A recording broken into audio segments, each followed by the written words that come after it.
Mother, man. When I go to Walmart, you know I get extra bags. I need it for them dead horse heads. Murder Metal Mayhem. Spreading faster than a case of the clap in a trailer court. Able to shatter eardrums within a 666-mile radius. A podcast more brutal than all the rest. It's Murder Metal Mayhem!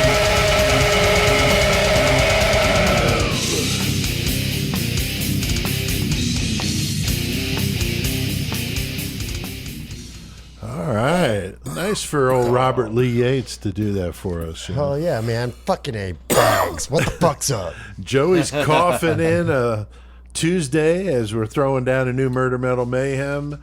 We are in Horns High Studios for the Horns High Podcast Network, episode 214 going down tonight. Yes, sir. Got Chris here with me in Horns High and Joey, of course, in the 419 studios there in Toledo. How's it going, dude?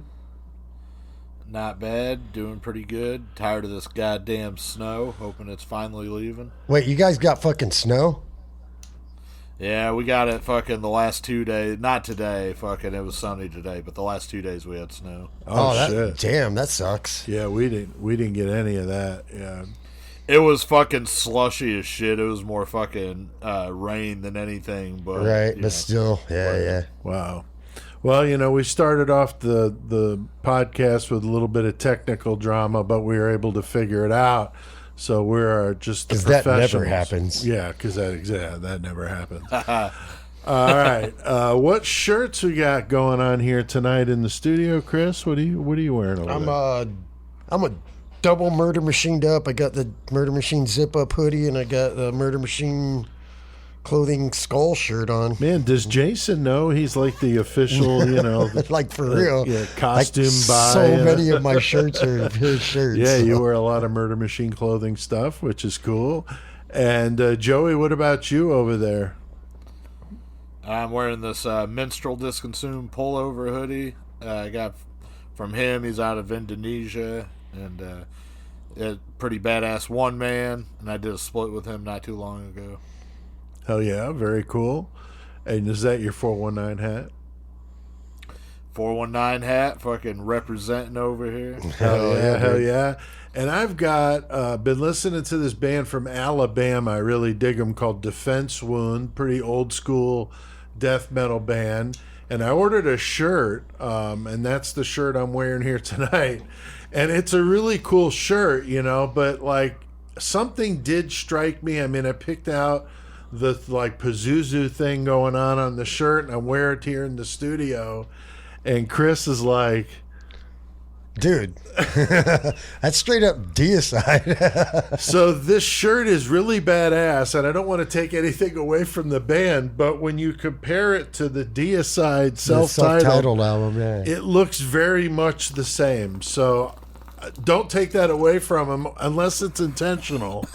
But it was just kind of a funny way to kind of start this whole thing. So It's a sweet shirt, though. I'm pretty sure it's intentional. Yeah, I think they knew it's, what they it's like- did. Yeah, they had to. Like I said, the band kills it. I mean, I really dig them. So I don't want to take Hell anything yeah. away from them. I just thought it was funny because Chris picked it out.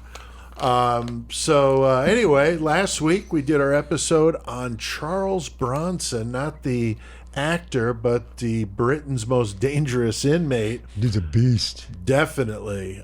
Very brutal, and just loved beating the shit out of people, Chris, starting riots. I'm assuming it's a no, but did you see if he got out on his fucking parole date? Every time I've checked it, it says they still haven't made a decision yet. Oh, so okay. I don't know, All right. had they were supposed to have made one last week. And when I checked it over the weekend, I couldn't find anything that said that they had reached a decision. So That'd be crazy if they let that motherfucker out. yeah, it would be. It would be. So that was an interesting story.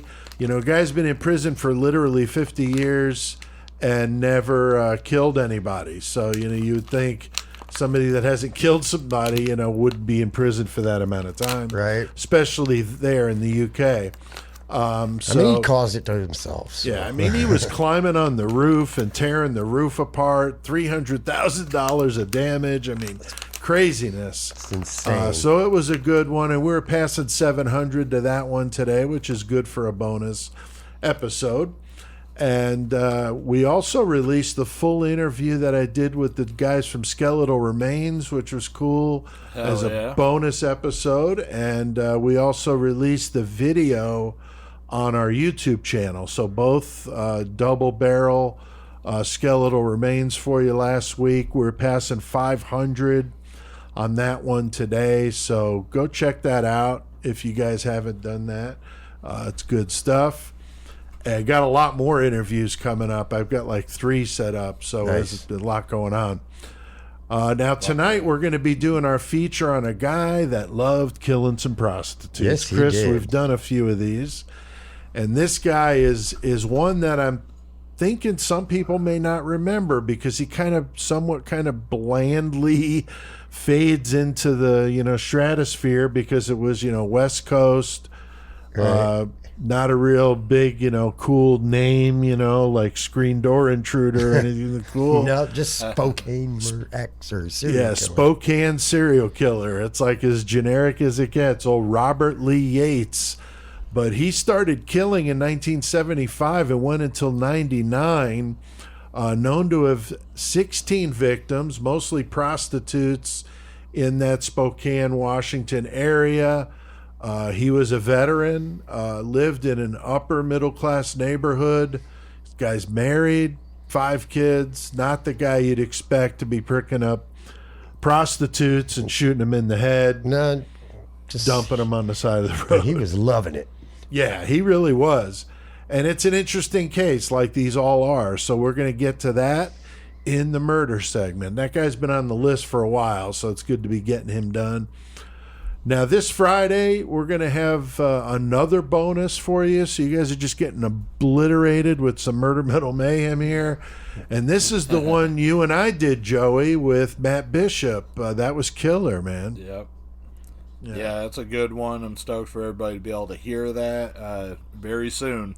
Right after this one comes out, you guys will be able to hear it. Yeah, and the video. Patreons get it earlier or no? Oh, yeah. Yep. Yeah, so the video and the audio both will be this Friday. Yeah, I told Matt we would hold off on the Patreon because I didn't want to let the cat out of the bag about that gig. At the time, right. I didn't realize I was a week off, so that's Right. I botched that with the dates. But then they ended up announcing human Right. artifacts last Friday anyway. Right. Well, that's when they were supposed to announce it. I just had my weeks off. So that'll be cool. You'll be able to watch that. Joey and I doing that interview with Matt, or listen, whichever you want to do. And so that's a bonus. Now, Joey, you got the horns tonight, and you're getting nasty with this one. We're going over to fucking England, and we're going to talk about some fucking OGs in the metal genre, and that's for sure. We're talking about Napalm Death. Dude, so Okay. influential on a lot of bands, man. Fucking badass. That's going to be really cool. And I, saw those guys live once. They were fucking killer. They played with Creator. And then I mentioned before, Joey and I interviewed Barney. Fucking cool as hell. So I'm looking forward to hearing what you got to say about it. Chris, you got a Lost Classic I for got us? some. That'll be good. And we're going to talk about more of these band interviews coming up and lots more heavy metal in the metal segment. So, and of course, guys, we're going to be throwing down a new killer cage match. And that's where we have a list of 75 killers, 75 objects for them to fight with, and a variable in the cage to make it interesting. And we have listeners that give us some random numbers. And Chris? that's tonight we have our homie Big Mike Collier. We got the homie Justin Morris and the one, the only Mrs. CK, Laura Kovacs. Hell yeah. Very cool. Hell yeah. Always nice to see her in there. And all, of course, Justin and Big Mike, too. Thank you, guys. And we got a good one tonight for him in the cage, Joey. This could be interesting or very lopsided. Yeah, we got the Chicago guy that's fucking peering over Chris's shoulder. If you guys were to see the video that I'm seeing, that's Right. John Wayne Gacy. Gacy, he's going to be fighting against that stinky motherfucker from Canada, Willie Picton. Oh, man. Oh, yeah. Robert Picton. That's right. I say Willie, fucking. Yeah, he was a stinky son of a bitch, and we did that episode. That was a while ago. Holy shit, that's going back a ways. But yeah, that should be interesting.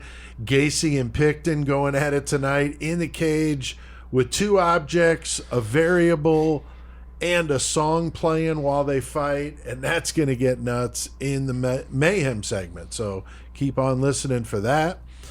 And we want to say thank you to everybody out there listening. Thank you all. We were at 2,700 total listens this week, so that was good, about 100 up from the week before, so thank you. And we've mentioned it before, but that new website we've got, murdermetalmayhem.com, is a great way to go there and check out the store. We got a bio, we got CK page and stuff like that. So go check that out.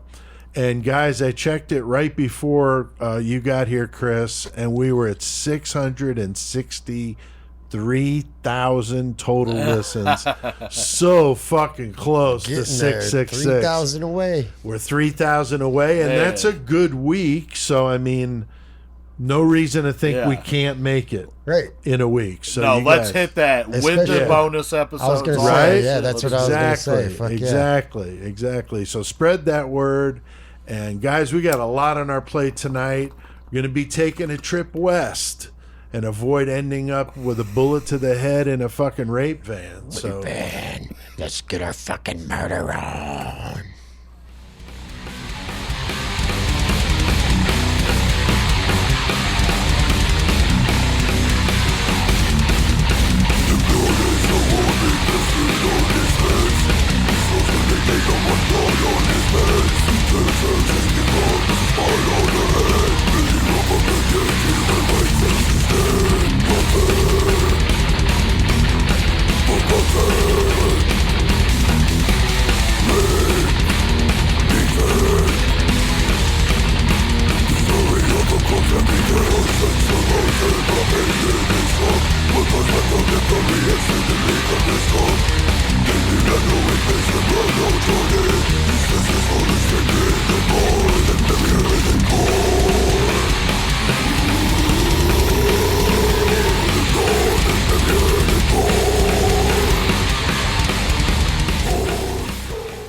Fuck yeah, man. Fucking brutal as Blood shit. Red Throne. That is some brutal shit right there. That's for sure.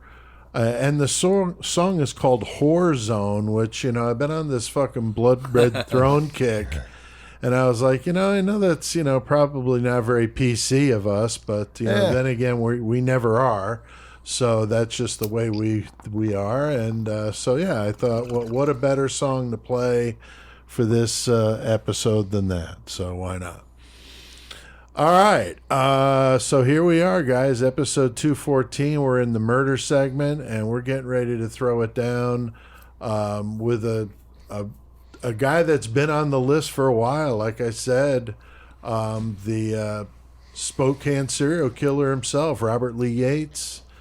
No relation to Andrea Yates that I found, the psycho bitch who drowned her kids in the bathtub. And we did that one before, of course. No, this guy is a serial killer who preyed upon prostitutes in Spokane. His name came up when we did that Donna Perry episode. And guys, that one has gotten an amazing amount of listens, which is really cool. But his name came up talking about Donna Perry, who is, of course, in that same area, also killing prostitutes. And that was an interesting episode, but his name came up. So I think that's what kind of made me think, we need to get him in there. So, we've done these episodes, though, Shawcross, Ridgeway. I mean, there's so much, Rifkin, there's so many of them that were, about the prostitutes and doing that. And it's we've talked about it so many times, it's just the perfect target. So, but he's this guy next door who blends in really well with society. He's like this middle-class white guy, but he's got this alter ego of a fucking psycho who murders prostitutes from 1975 to 1998. And his first two victims were not prostitutes. It was a couple, they were just hanging. random. So he's convicted of killing 16, but the police definitely believe there's quite a few more to this guy's record because of his military service and some shady shit that went on there, which we'll get to. Right. So we're going to dig into this one tonight. It's a good one. Now, Chris, I mean, how well known do you think Yates is going to be in the serial killer circles? I mean, I heard his name, obviously, because he's been on our list, but I personally didn't know a whole lot about what he did. Right. But I think, like, a lot of true crime people know who he is just because of what he did. Right. Yeah, I mean, he's got a high enough body count that you'd think that would get, perk some interest. Right. And I know it's, it's awful saying this shit, but I mean, that's the fucking truth. And Joey, it is weird though how so many serial killers have come from that neck of the woods, man. I mean, some pretty big names. Yeah. Something in the water, that's the joke that goes around, especially if you talk about Gary Ridgway, Right.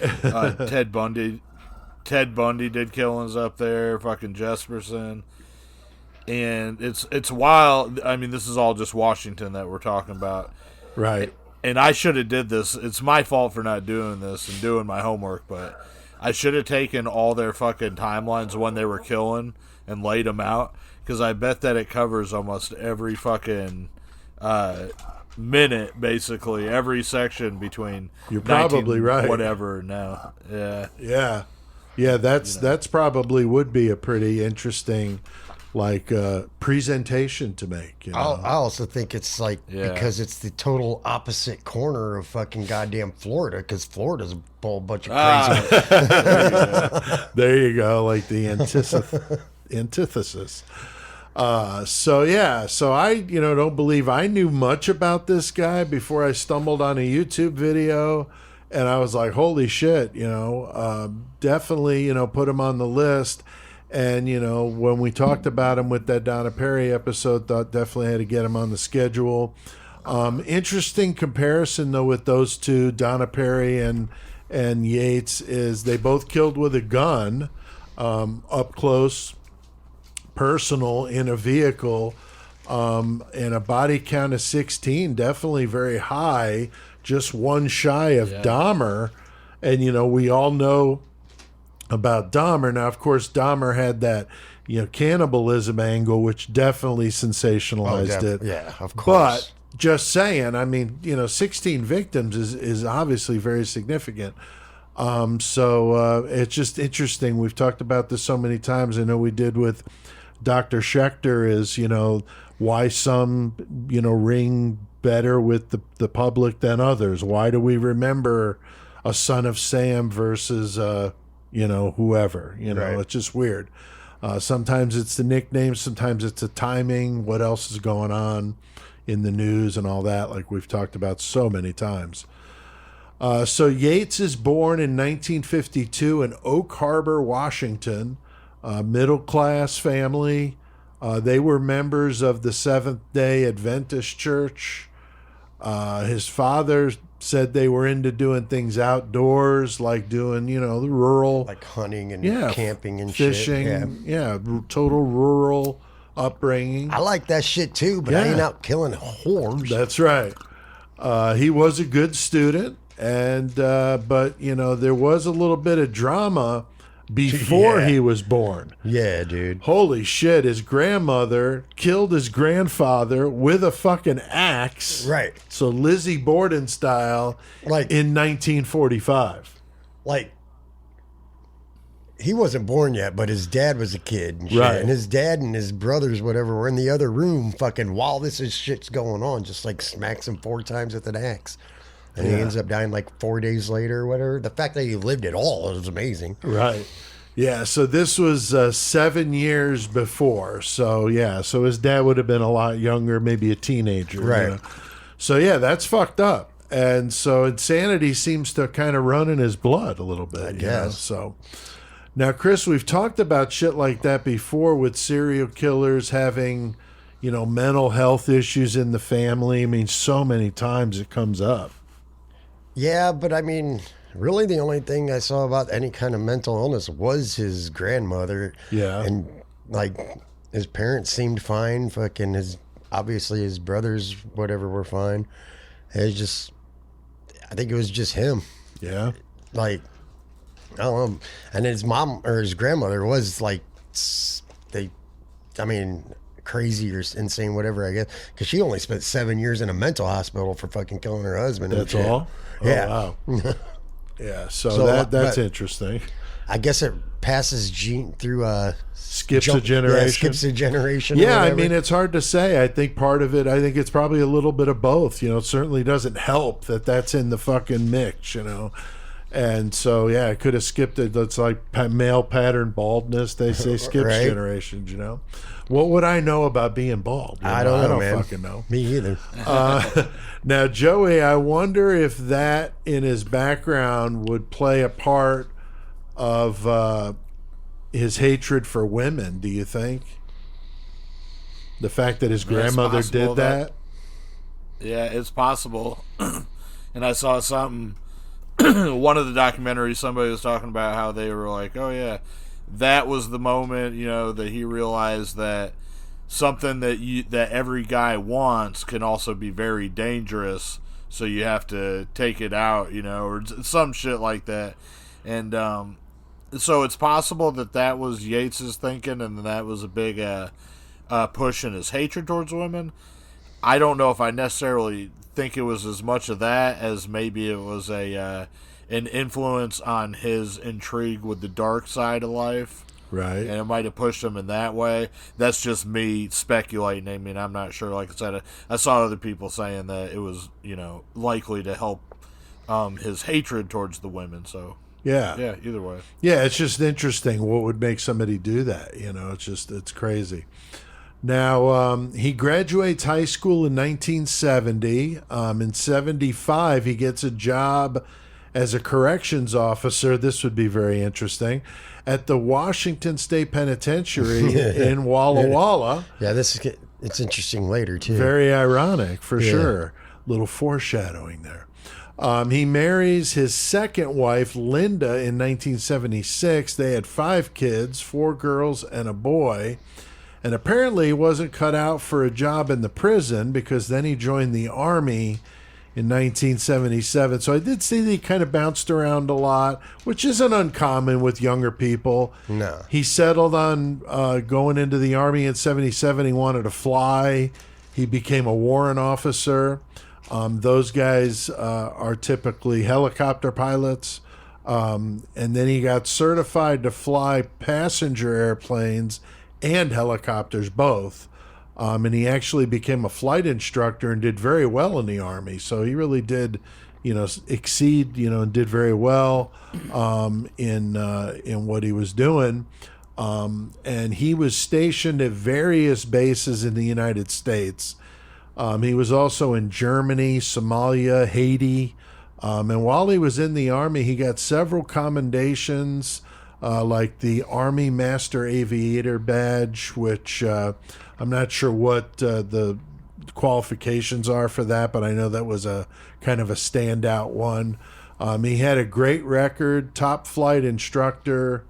In April of 96, though, he really makes an about face, pun intended there, and he leaves the Army 18 months. Yeah, I was to say 18 months before he would have hit his 20 years, and he would have got a pension and everything else. It's like, what the fuck? That don't make no damn sense. Seems like it makes no fucking sense, and he moves the whole family. I mean, it makes sense why he did it. Yeah. Later on, you realize it, right? But at the time, it's like, what the fuck, dude? Moves the whole family back to Washington.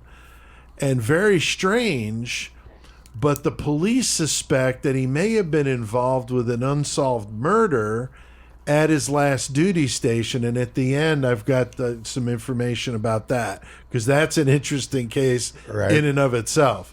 So the question is... Didn't that happen in Alabama? I think it was. I think it was. So yeah, so we're talking about Alabama a few times today. That's right. So did he leave early to avoid being discovered as a murderer? I mean, it's very, very feasible. We'll talk about it, Now, Chris, it does seem strange to leave with so little time left. And I mean, as an officer, he would have been getting a pretty decent pension. Right. A lot of those guys still would go to work because you're relatively young at the time, but, you'd be getting a pension on top of working. That's pretty significant, It kind of seems like you're trying to get away from something if you're like, oh. That's what it would seem. I got to bounce. I did something very bad, and I don't want to be in this area anymore. Right. I'll just quit now. I don't care about the money. I got to go. I got to go. Right. Yeah, because he's looking at maybe ending up in a prison cell. What's that, Joey? I agree with that, and obviously you want to get yourself away from the situation if you think you might be getting yourself caught up or whatever. But wouldn't that also draw attention to you? That's what I'm saying. You're the one that left, and also, did they ever even have any kind of evidence of who did that murder or not? Because if they had the evidence or whatnot, who gives a fuck if he was right there? They could still subpoena him or give him, right. Extradite him to talk to him to figure out, if he did or not. So it wouldn't really matter if he left or not. Yeah. So it's such the weirdest thing to me. Yeah. Why he did that? You would think point. It was to get away from it. Maybe he couldn't handle the stress of knowing what he did there and it was too hot for him. Maybe. Or maybe the military helped fucking sweep that under the rug because they didn't even want to fucking draw any kind of attention to the fact there was a murder on their base. And they were like, okay, you're leaving. Get the fuck out of here, I don't know. You would think the cops in a military town, the first thing they would have done was gone to the military and said, you get anybody that left abruptly, retired early, wouldn't retired 18 months early be in that list of things to check, So I don't know. Gave up their That's full a great pension point. randomly. Yeah, just totally left. So very interesting with this guy. I think all of our possibilities are, of course, on the table for sure. So definitely very, very strange. And Joey, he would later join the National Guard in 1977. But what happens to him with a physical? He wasn't able to fly. I can't remember what the exact fucking reasoning was. Yeah, I couldn't find anything. What it was. Right, and for whatever reason, though, he wasn't able to fly. He loved to fly, so that was one of his main, attractions doing that. But he still stuck with it and did serve it out until he was apprehended, though. Yeah, he was probably in the office or doing training or something like that, but he wasn't able to fly because, I couldn't find out what it was about the physical. So they probably wouldn't let him fly because he was throwing dead hookers out of the airplane at 10,000 feet. It's possible. Look, dude, you can't do this anymore, man. No more flying. So on the surface, Robert Yates seems like this totally normal guy, married, 5 kids, upper middle class neighborhood. Neighbors had nothing but good things to say about the guy. Great with kids, all of that kind of stuff. Former military guy. What not to like about Robert Lee Yates, okay? So he does not look like what people think a serial killer looks like. But as we've said so many fucking times, oftentimes they don't. They look like normal people blending in. We've talked about, God, just tonight, Gacy and Bundy would be great examples of that, BTK. Yeah. The list goes on and on and on. And we've talked about it so many times. Those that are the most scary are the ones I think that blend in and you have no idea. You would not think that that's going to happen. Yeah, we always go to the Richard Chase example, but when you get Richard Chase running down the street, screaming with blood all over him, that's the guy to get away from. But it's the one guy that's cutting his grass that waves to you that's really hey, Bob, how you doing? Burying people in his fucking garden, that's a whole different deal there. So all the while, no one would suspect that he had this dark side. kind of an alter ego, a little Jekyll and Hyde. Behind closed doors, his family would say he was brutally tough on the kids, very abusive verbally, shit like that. But, that was a time when that was a little bit more a thing, And also, they'd be going to the military parties or whatever, and he'd get all drunk and be hitting on the fucking other, flirting with the other females, and his wife getting pissed and shit, telling lies about what he did and whatnot. She's like, wait, who the fuck is this guy? Getting in a little hot water, that's for sure. So he has this different persona in public than he does at home. So the first murders we know happened in 1975. He comes upon this young couple, Chris. Yep. Having a picnic. They're just chilling out. And yeah, he shoots them fucking dead. Both of them shot in the head in Mill Creek. And this would be the only male that he would have killed. Strangely, there's not another murder that we know of until 1988. But Chris, I mean, it's hard to believe this guy would have stayed quiet for that long. I mean, what do you think? 7 fucking, what is that, 7 years? Yeah. No, 13 years. 75 to 88. Oh, yeah. I'm fucking stupid. I had mathed all wrong. That's okay. But yeah, 13 years, yeah. I'm sure he probably did, because, being in the Army, he's traveling all Moving over. all Egypt. over. Yeah. I think I saw somewhere that after he got caught and shit, they were talking about unsolved crimes in Germany or whatever, he might have done. Yeah. So I fucking fully feel like he didn't fucking stop. No, I agree with you there. I mean, that's hard to imagine he would have been 13 years not especially killing. as many as he did so fast after 88. Right. And he just had his thing going. It's he went on a tear. That was just, and how he switched. I just thought it was weird that the first 2 people he killed were that couple in the fucking on their picnic. It was almost like a test to see if he could do it. Maybe, I don't know. And then he figured out that I can do that. That's easy, and fucking went about his business. Yeah. So Joey, what do you think about that? With the that you think he was quiet all that time, or was he doing his thing? I don't know. It's really hard to tell because it's easy to be like, well, obviously this dude fucking was out there killing because there's no way he could have not, and that's possible. But you never know. This dude, if he was scared enough to have left the fucking Army and fucking throw his shit away like that, and that's true, right? Then it's possible that this dude might have been so scared this whole time after he murdered these 2 that he just it was almost frozen in place for a while, before he finally got the guts to go back out. Who knows? I can see it. Living in constant paranoia, fucking. But I'll tell you the one thing that every one of his victims had in common, pretty much, even all the way through his killing career, early to late, was that it was crimes of opportunity. Right. And the first 2 were absolutely, he's out in the woods just hunting already. He's not even looking for no one. All of a sudden, he just stumbles upon these people. Right. It's holy fuck. And this is, obviously back before cell phones or any of that shit. It's nobody knows shit about what's going on out here. I could just kill the fuck out of these people and fucking, that's it. And the thing with Robert Yates, too, is he was never he wasn't a brutalizer or a torturer. He wasn't into that so much. He just went and fucking took care of business and killed motherfuckers. And so for him, I think just the easier the better. I think he probably did have some paranoia to him. So, he's worried about getting caught a little bit. Obviously, as with other killers we've seen, the more that he goes, the less he starts caring on that. Right, but, you know, at first, that shit's probably fucking traumatizing too, you know? Yeah, it's very possible, dude. Very possible. All good points, that's for sure. So, you know, I think, though, the opportunity of being in the military and moving around definitely makes me think there could be some more.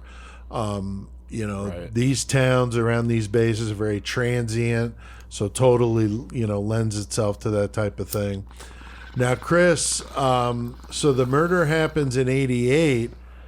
He comes back to the scene here. He kills again in 88 in Big Lake, Washington. What was the deal there?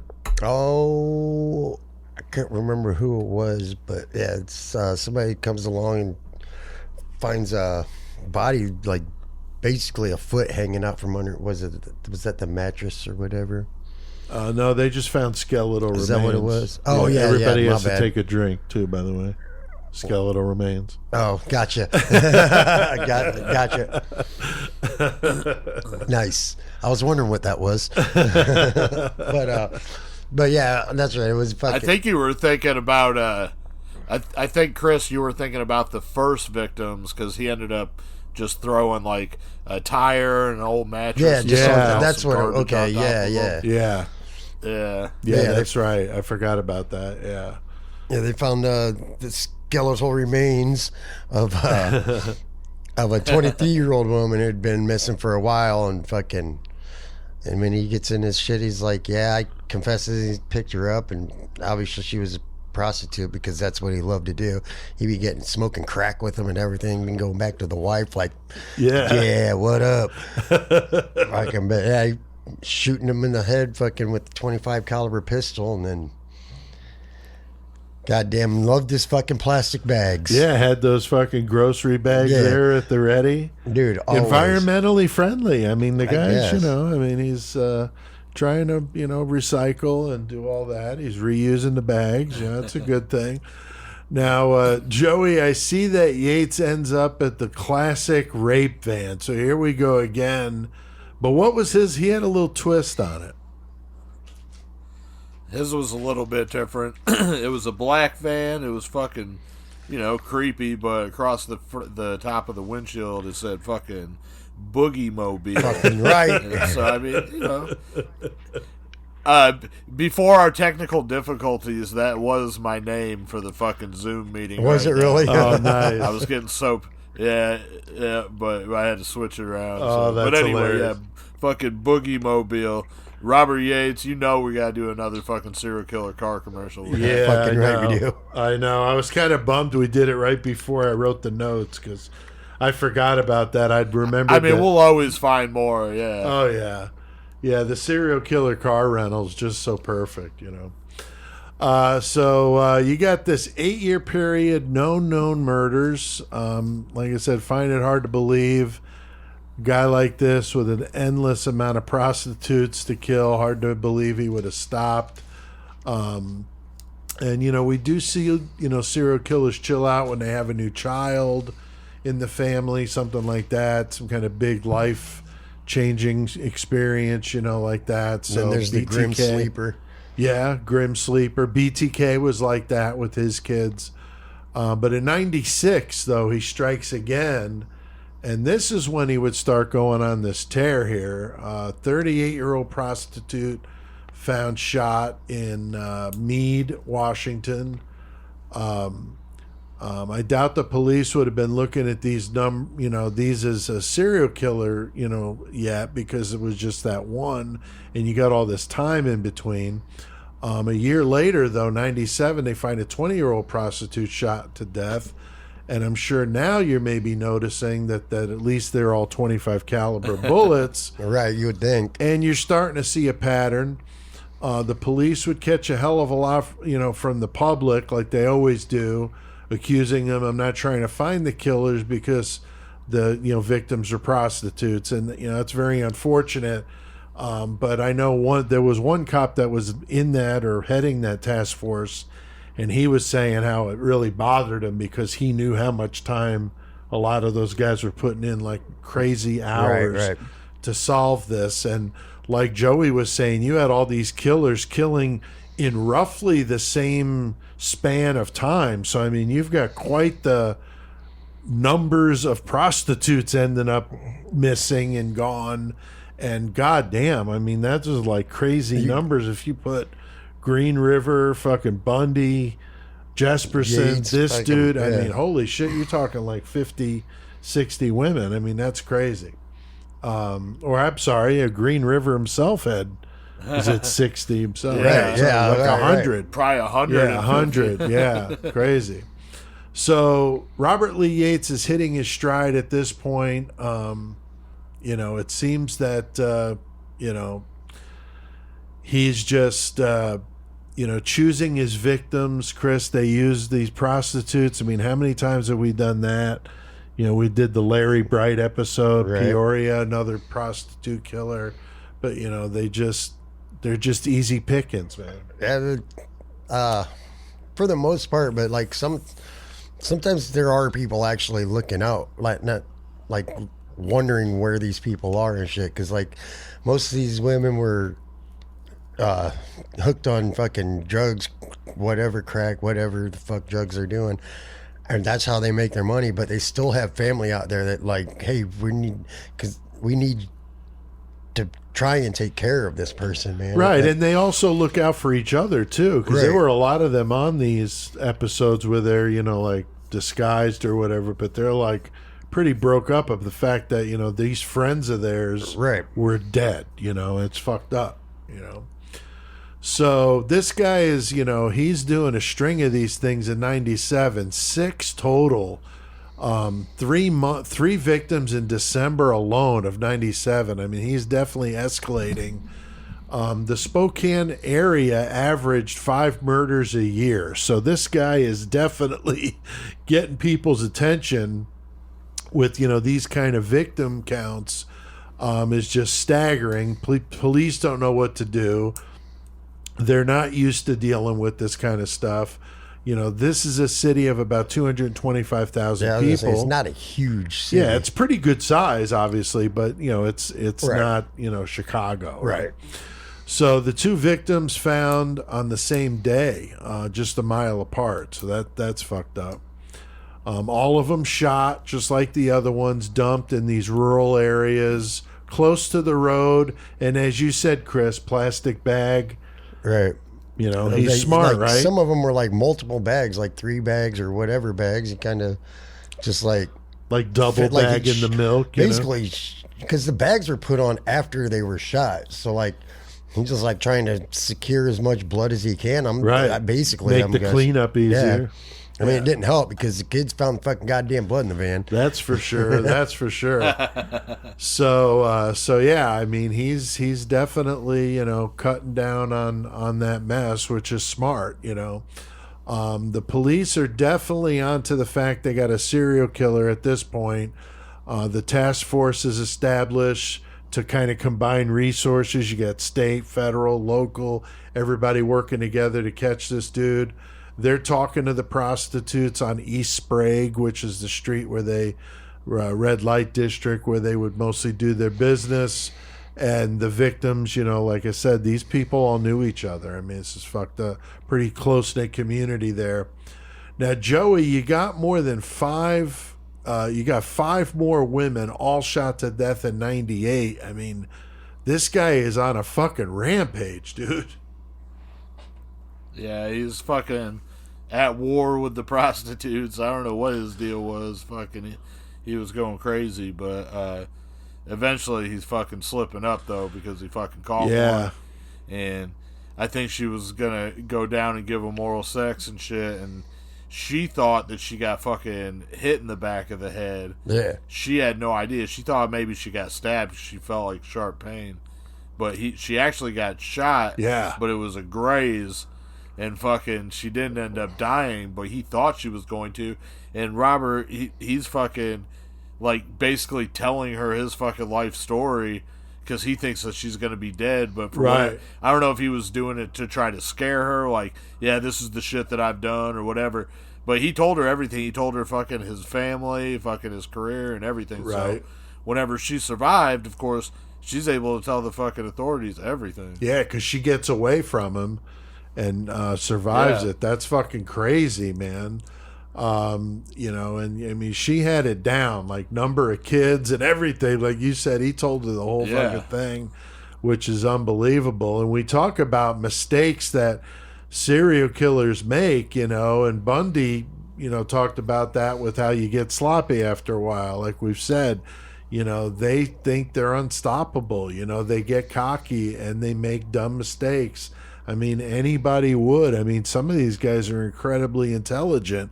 Yates would be one of those, Right. But he just made some really stupid mistakes. And, these guys, a lot of them are narcissists, and they think that they're smarter than the cops. They're smarter than everybody. And usually they find out that they're fucking wrong. And old Robert Lee Yates is about ready to fucking unravel here at this point. It's about to be ugly. Yeah. For him. Yeah. The public are freaking out. They're putting pressure on the cops. In Spokane, the police just aren't used to dealing with shit like this. So like a dumbass, he picks up one of his victims in a white Corvette. Fucking right. Mean, what? Oh, he's not a dumbass. The cop's the dumbass. Well, true, but it's like, why would you go out in this flashy fucking car I mean, doing what you're doing? Yeah, right, yeah. It's just kind of silly. It seems like you would get like the most basic of basic cars for this business.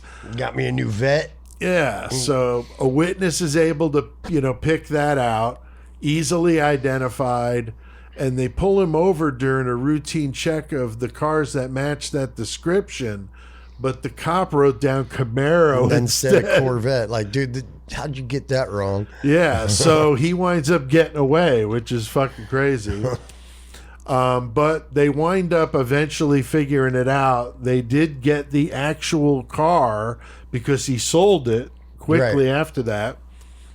And so they were able to find some shit, blood, a button from one of the victim's shirts, DNA from Yates, which linked to 12 other victims. So that was like the treasure trove, is that fucking white Corvette. And that would be another one for the serial killer car rentals. Yeah, there you go. Another one, guys. I mean, Jesus. The Boogie Mobile and the white Corvette. Little white Corvette. Little white Corvette. So the carpet fibers from the Corvette were also found on one of the victims. So, I mean, they got this guy dead to rights here with this shit. And, it must not have been, he must not have been convicted for all of them, because I think he only got, 12 or 11 convictions. Right. So I think there was a couple that didn't, maybe the jury, for whatever reason, didn't think they were, provable. Yeah, but they fucking, when they did fucking get him, though, they're doing that fucking, warrant search on his house and shit, and the fucking DNA came back. Yep. But his wife was like, somewhere deep inside, she's like, I fucking knew it. I fucking knew it. Yeah, that had to be brutal, man. This motherfucker, the way he be like just macking on other girls at parties when I'm right there, I knew he was doing something. Yeah. Kids, on the other hand, they're young as shit, and this shit's all over the TV now. Yeah, and shit. That's terrible for the kids, that's for sure. And the wife, too, if she really didn't know what was going on. I mean, that's fucked up. I mean, I guess their marriage wasn't really that great at the time. She just didn't want to take the kids because the kids loved their dad, whatever. Fucking well, sure. Didn't want to take kids from dad, and he was bringing in fucking money and whatnot. So, like, fuck it. Yeah, but the DNA got him, and so, he was in that DNA era, so he, because before DNA, I mean, he probably would have got away with this shit, So yeah, it's just unbelievable. Very good detective work with this one. I mean, very impressive with that. I mean, the cop pulling him over and writing down the wrong card, that was fucked up. But, they got it pretty quick after that. So it was odd, though, that some of the victims were found with vegetation that came from his backyard. So, and like paint chips and shit, too, like just out of his... like that fell off the house or whatever, just random shit. Yeah, it's just very strange. Like he's taking vegetation from his house and burying it over the victim somewhere else. It's like really weird. Definitely different. There's a new, I don't know if you guys saw it already, but whatever, fucking new season or episode called Forensic Files 2 now. Oh. It's like the continuation of the original one. Oh, nice. But anyway, one of the first episodes they did is called Human Sawdust. And it's kind of like basically what we're talking about, where they had some like particles that were mixed with part of the body and shit. Right. and they use that to have a DNA analysis or whatever. Huh. But yeah, human sawdust. I was like, what the fuck is that? Man? Wow, that's pretty brutal. There's a good band name right there, Right? Joey. No shit. Good That stuff. is a good That one. would be a good one. So, it's just weird. He takes this plant and covers this victim. Just very strange. And it also came out that Yates had been molested when he was 6 by a 12-year-old boy. And I saw his father interviewed on one of the docs that I watched, and he talks about it. And he said he had no idea about this, but when he found out later on from Yates's wife, Linda, after his son was arrested, so he had no idea is what he's claiming. And, he said he asked his son about it when he was in jail, and he said it was true, but he didn't think it was any sort of reason why he did what he did or that it played any part in it whatsoever. Right. So he wasn't blaming it on that, but he claimed that happened. So I don't know really what to make of it. Of course, we have no idea. That's what he said, and, it is what it is. The news of the police solving the murders, of course, is huge, all over the press. Big relief to the women on East Sprague. They knew, a lot of people knew, this guy from his business there, so that was just shocking. And it's a surprise, you just would never expected it. Yeah, even the prostitutes are all like, wait, hold on. Yeah, he paid That him really guy, good. he was fucking awesome, Yeah, man. he was paid really well. Yeah. Treated him okay. Well, at least with these ones, wasn't all kinky or whatever, doing weird shit, but Right. he probably fucking the corpses. Yeah, hard telling, right? So Joey, in 2000, he gets charged with 13 counts of first-degree murder. Yeah, and I mean, his whole thing is he doesn't want to get the death penalty. Right. Like, he's worried about that, so he goes in for a plea bargain to avoid the death penalty, and he confesses. But, some of the cops and some of the families of victims, of course, they're not too happy about this because they're like, I mean, this is a long time. This is like, 430-some years or whatever that he gets? Yeah. 408 years. Right. But it's still, they're like, that doesn't matter to them. The fact that this guy even has the possibility of parole and even has a sliver of an opportunity at a life when the people that he took their lives, they don't have that. Right. That's not fair to them. So to them, it's he got away with fucking them again, really, kind of. Right.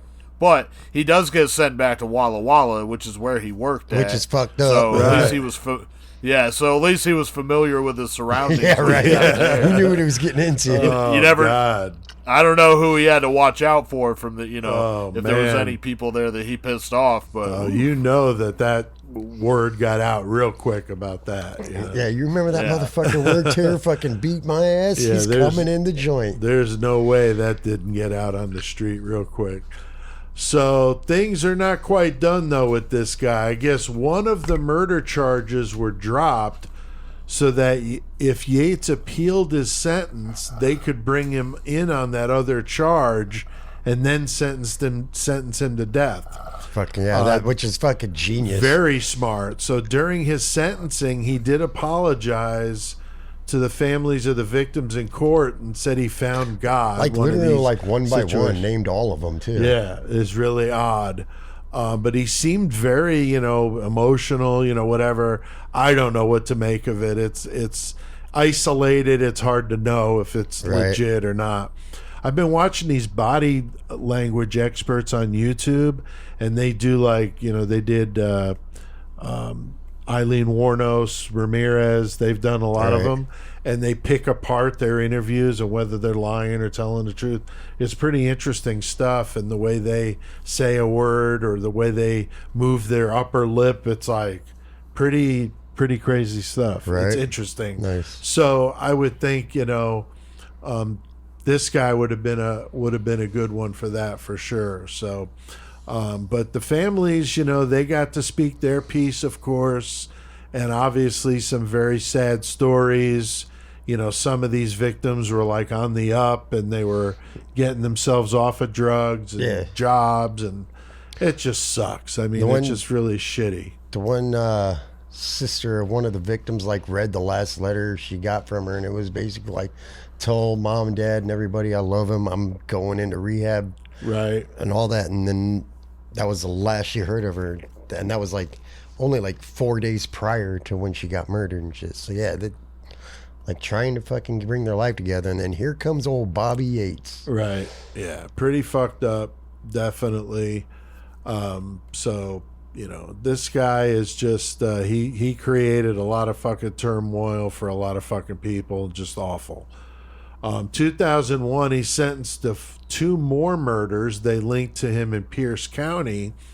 So they went for the death penalty in those cases, and he was found guilty and sentenced to lethal injection. But like Illinois, Washington State has a moratorium on the death sentences, so they all got life. So there he is. So there he gets is, to live, sitting on death row, but not getting any death. Just life, doing his life sentence there in Walla Walla. So never getting out though. yeah. And Chris, did you see that one victim he had buried on his own property? That was fucked up, man. I did see that, and that was like part of his original plea agreement too. Like he draw a map to where the body was, and he basically just like drew a picture of a house and was like, yeah, it's in my yard, like right there, right they outside. Had been looking all through there and couldn't find like it. right outside his bedroom window. Had been buried there for a couple years. Fucking his wife, kids have no idea. Had flowers or something on top of it. It's just fucking crazy that he just did that with one person for some reason. Yeah, it was like his trophy, they said. Yeah, like kept her close by. That it's is like insane. So fucked up. Kind of reminds me of Kemper, you know, burying victims in the yard and that whole thing. Definitely a control thing. But, you know, she was a special victim for some reason, but I was not sure why either, other than I heard it was like his trophy, you know, kill.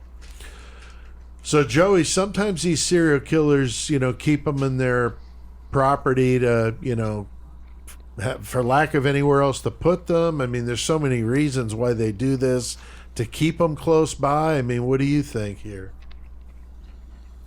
I don't know what I really can't even speculate on the reason why he left this one there, because every other one that he had zero problem transporting them around and putting them where he wanted to put them, because most of them were never left where they were killed, you know. Right. So I don't know what his reasoning. I don't know if he never found an opportunity to be able to get this one, and maybe he did it at his home or something like that, and he just had to dispose of it there, or I don't know. You never know with this one, so that's a hard one to figure out. But yeah, he definitely it broke the mold out of any one of the other ones that he did. Right. So. Yeah, it's interesting when they good phrase, they break the mold. They do something totally different that you wouldn't expect. So So Yates would appeal the death sentence, saying his plea bargain assumed that he was covered for all the murders, and that was, of course, rejected by the Washington State Supreme Court. And then 2013, they tried again to appeal, saying Yates was mentally ill and a necrophiliac, but that also got shot down. And I guess, you know, at that point, I mean, that's all he's got. You know, what the fuck, you know, he's just doing what he can to try to survive. Right. He would appeal again in 2015, but it was rejected. In 2018, the state of Washington commuted all the death sentences, as I was saying earlier, from life to, or death sentences to life without parole. So he sits there in Washington State Penitentiary. So. The lame nickname of the Spokane Serial Killer. It's like the blandest nickname of all. It's like so lame. I don't know what else to call him, though. But surely they could have found something better than that. And it seems like he's somewhat obscure compared to some of the other, you know, Green River and Bundy, and even Jesperson got more name recognition, I would think, than Yates, you know. So now we were talking about the incident in Alabama, Fort Rucker, Alabama, 1995, a suspicious death of a transvestite prostitute who was murdered. And they think that maybe it could have been Yates. Yeah. It coincided with when he was there. And he was probably like, wait, you're not a chick? That's what I wonder, if it was one of those or maybe he got second thoughts. I have no idea. Hard to say what's going through this dude's mind. But then a woman was found shot dead near Fort Drum, New York. And he was stationed at, there as well at the same time that this happened. So there could be, some serious gaps in time covered by his different places around. Right. I mean, there's two and coinciding with when he was at these places. So it's hard to say. I mean, you never know with a guy like this, but like Joey said, it could have been just, he laid low. I mean, he got paranoid and just kind of kept it quiet. It's hard to say, but anything to add to this one, guys? Robert Lee Yates? I don't think I got anything. Joey? I got a couple things I was going to say. One of them was, I think while he was in Somalia, this dude, while he was in one of the helicopters, he fucking basically sniped a pig off the ground Oh, with yeah, I his did gun. see that. And that's like how badass he was. So fucking that later on, that made me fucking kind of tripped out about the one girl that he ended up fucking not killing, because he was so good with his weapon. I can't believe that he fucked up point blank like that. Right. Yeah. Yeah, he almost got court-martialed for that pig thing. Right. Yeah, for sure. Yeah, Yep. that's not a good thing. But anyway, so then the other thing I was going to say, and this is kind of fucking, kind of not, it's kind of bogus, but whatever. I don't give a shit. This is Murder Mill Mayhem. We say shit sometimes, but when me and Stephanie were watching the fucking some of the documentaries earlier about this case and shit, and they were talking to one of the prostitutes, and they were talking about one of the victims, and they were like, "Oh yeah, she was strong and this and that," and they were like, "She knew what she had to do to stay alive," and I said, "Obviously she didn't," because she was a fucking victim of this, which is, it's so bogus and mean to say that, but it was, at the time though, it was just like, comical fucking genius to me. Yeah, obviously she didn't know what she had to do. Yeah, exactly. Yeah, like Fail. if I saw that and I was on a chat like watching it online, I would have said that specifically as soon as that person said that. Like, are you serious that you just said that? Because this whole documentary is about a serial killer that killed these women. Right. So she didn't survive. There's no surviving at all. Right. Like, that's what's so sad about the situation. Exactly. That's funny. Well, I did my research for this one by watching a few documentaries on YouTube. The episode of World's Most Evil Killers was excellent. They always are. I really like that one. And there were some podcasts. I did not have time to listen to any of them, but there were several. I did find 3 books on this dude on Amazon. They did look a little low budget, so you're really on your own. I mean, I don't have any of them, but I'm not saying they're bad. They just look kind of homemade, if you get my drift. But there's stuff out there on him. There's just not a ton. Now, next week, we're going to be doing a really fucked up story. I know I watched some stuff on this, and it's just unbelievable. Up there in Saskatchewan, Canada, the infamous Starlight Tours in Saskatoon. Tours. And, yeah, I mean, it makes it sound like it's this nice romantic. No, it's nothing of the sort. It is a very disturbing story involving the murder of indigenous people, where the police take them out of town, like far out of town, and intentionally drop them off so they'll freeze to death in the cold. And many of them have frozen to death trying to walk back. There was one guy had like one shoe and like no coat. Like, it's fucked up. So this is a real thing, and we're going to talk about it. It's really disturbing. Like in that kind of cold, when you're like that, you're probably praying for death. Yeah, it's a horrible story. So we're going to have Shane on with us, our Canadian listener. Love to have Shane on when we're talking about some Canadian biz, and this is definitely one of them.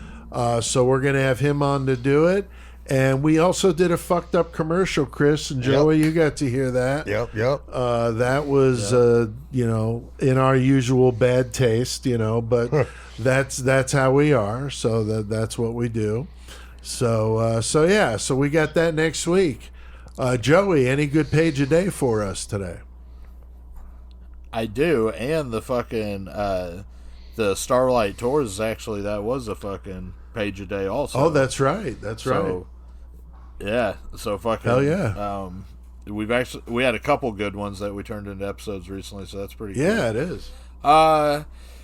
So I picked a few of them. We had taken like the bonus week, so fucking I had a little bit to choose from, so I picked a few good ones for page a day this week. Now, This one I thought was interesting. Oh shit, I'm dropping shit over here.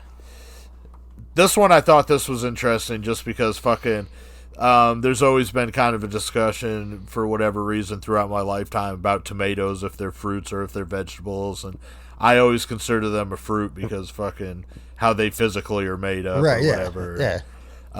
So anyway, so then I read this, and this was pretty classic. So Nix versus Hedden was a case that perpetuated the age-old debate: is a tomato a fruit or a vegetable?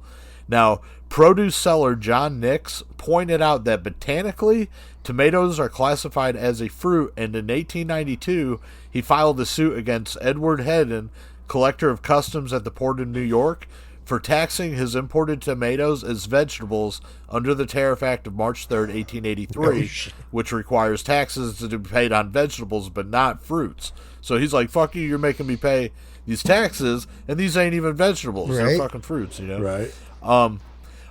Among the evidence given in the case were the definitions of fruit and vegetable recorded in the Webster's Dictionary at the time, Worcester's Dictionary, and the Imperial Dictionary. On May 10th, 1893, the Supreme Court decided unanimously in Hedder's favor and ruled that tomatoes would be classified as vegetables for the purposes of customs regulations, and that is still that way to this day. No fucking shit. Wow. So in the eyes of the law, tomatoes are a vegetable. So that's fucked up. But in reality, they're a fruit. It's just so they can make more fucking money. Yep. That's funny. All right. The next one I got from Page a Day is one of the fucking comments that that we got up on the wall behind Chris. Yeah. This is a completely anonymous fucking quote, but it's so fucking funny I had to share it. It says, I have kleptomania, but when it gets bad, I take something for it. I mean, that's good. That's fucking good. Wow. Oh my god. Yeah, that shit's fucking ridiculous. Okay, this one is about an 11-year-old girl named Sarah Cruzan. So she's walking home from school when a 33-year-old named George Gilbert Howard picks her up, and he begins grooming her for sex work. He presented himself as a father figure for her. Her own dad, he was in jail, but he soon began sexually assaulting her. 2 years later, he began trafficking her, and 3 years after that, in March of 1994, when she was 16, she killed him. Cruzan was arrested in Pomona, California, and she confessed. Despite the extenuating circumstances around the killing, the district attorney pushed for a first-degree murder charge. I remember this story. And despite an evaluation by the California Youth Authority that recommended that she be handled by the juvenile court system, the prosecutor convinced a judge to allow that she be charged and tried as an adult. The abuse Howard inflicted on her was not admitted into evidence during the trial, and Cruzan herself was ordered by the court not to speak of it. On May 11th, 1995, she was found guilty of first-degree murder and sentenced to life in prison without the possibility of parole. Yeah, this is like... In 2000... Yeah. In 2010, her case was spotlighted again whenever there was a state senator named Leland Yee, and they were trying to press it as an example of overly harsh juvenile sentences that were within the state of California. So on January 3rd, 2011, Governor Arnold Schwarzenegger, he commuted her life sentence to 25 years of life with the possibility of parole, citing her age at the time of the killing and the abuse that she had suffered. And in January 2013, Yee's bill to ease juvenile sentences became a law, and a judge reduced Cruzan's conviction from first-degree to second-degree murder, which made her eligible for parole.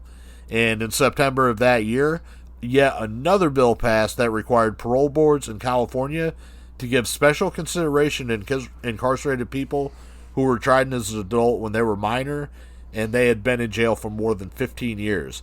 So Cruzan, she fit into all this. She was released on parole Halloween, October 31st, 2013, after serving 19 years. Now she's an activist who advocates increasing protections for victims of sex trafficking and ending juvenile life sentences nationally. So, Wow. pretty crazy. Yeah. All right, and this is the last one, and this last one's pretty good, and this is going to segue into next week, too. So, perfect. Our very loyal listeners, you're going to fucking know what's going on. All right. And, Chris, you're going to appreciate next week, too, I think. All right. So this last one I'm doing is this is about a jewel heist, a really badass jewel heist. So, in 1963, a jewel heist occurred every 32 seconds, with thieves collectively racking up a whoppingly $41 million in gems by the year's end. The golden age of jewel heists would continue through the mid-60s, with the most notorious occurring on October 29th, 1964. Now, this is when thieves broke into the American Museum of National History in New York City. They made off with jewels valued at $410,000, which today is $3 million. Right. Among the gems that they stole were the Star of India, the DeLong Star Ruby, and the Eagle Diamond. None of the 24 gems stolen were insured. None of them were Holy insured. I couldn't believe that shit.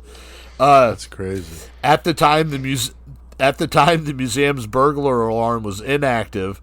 All the windows in the J.P. Morgan Hall of Gems and Minerals were left open 2 inches for ventilation. There was no overnight security guard, and as the thieves discovered when they reached the display cases, there were no active alarms on any of those either. Oh my Holy God. So museum officials later reported that the alarm batteries had been dead for months. The thieves made off into the night, seemingly executing the perfect heist and possibly the easiest heist. Wow. But of course, you know how the shit goes. Oh, yeah. The three men who had planned and orchestrated the heist hid out at the Cambridge House Hotel. The staff there got suspicious because all of a sudden these dudes are throwing lavish parties and fucking. So they tip off the authorities that this shit's going on. The men were arrested on Halloween, October 31st, 1964. Their names were Alan Kuhn, Roger Clark, and Jack Murph the Surf Murphy. Now, I'm going to say that again, Jack Murph the Smurf Murphy, because we're going to be talking about him again in Page Day next week. Okay. Just bringing that up. So these three dudes, they were charged with first-degree burglary and possession of burglary tools.